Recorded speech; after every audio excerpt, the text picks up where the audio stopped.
उजनी धरणात प्रवासी बोट बुडाली आहे। बोटीतील 6 जण बेपत्ता असल्याची माहिती समोर येते। उजनी धरण पाणलोट क्षेत्रात करमाळा तालुक्यातील कुगावहून इंदापूर तालुक्यातील कळाशीकडे येणारी बोट पाण्यामध्ये पलटल्याची दुर्दैवी घटना घडली आहे। तर मंगळवारी सायंकाळी 6:30च्या दरम्यान ही घटना घडली आहे। यावेळी वादळी वारे सुटले होते आणि यात ही बोट उलटल्याची माहिती समोर आली आहे।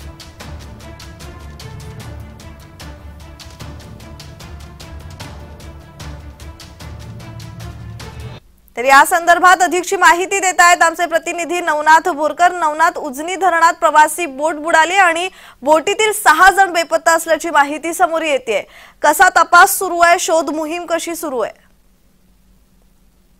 नक्कीच प्रज्ञा, काल मंगळवारी 6:30च्या दरम्यान उजनी पाणलोट क्षेत्रामध्ये सोलापूर जिल्ह्यातील करमाळा तालुक्यातील कुगाव येथून ही बोट इंदापूर तालुक्यातील कळाची या ठिकाणी येत होती आणि या बोटीमध्ये एकूण 7 जण होते।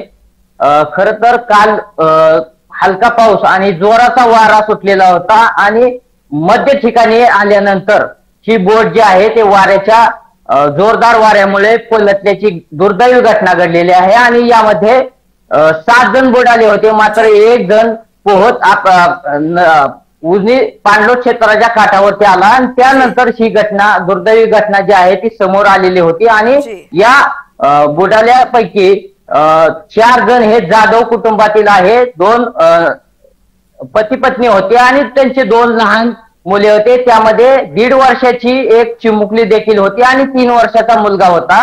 तर बोट चालक जो आहे तो अवघडे नावाचा जो बोट चालक आहे तो देखील बुडालेला आहे। त्याचबरोबर डोंगरे कुटुंबातील 2 जण होते, त्यातील 1 जण वडील जो आहे तो काटाशी आलेला आहे आणि 1 जण डोंगरे जो आहे तो बुडाल्याची माहिती मिळालेली आहे। शोध मोहीम सुरू असताना कशी सतर्कता बाळगली जाते आणि ही शोध मोहीम कधीपर्यंत सुरू राहील?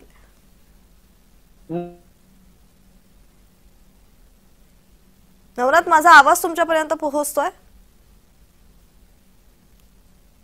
तर काही तांत्रिक अडचणींमुळे नवनाथ यांचा संपर्क तुटलेला आहे। उजनी धरणात प्रवासी बोट बुडाली आणि या बोटीतील 6 जण बेपत्ता आहेत। 7 जण एकूण होते या बोटीत, त्यापैकी 1 जण पोहत काठापाशी आला होता आणि यातील 6 जण अद्यापही बेपत्ता आहेत।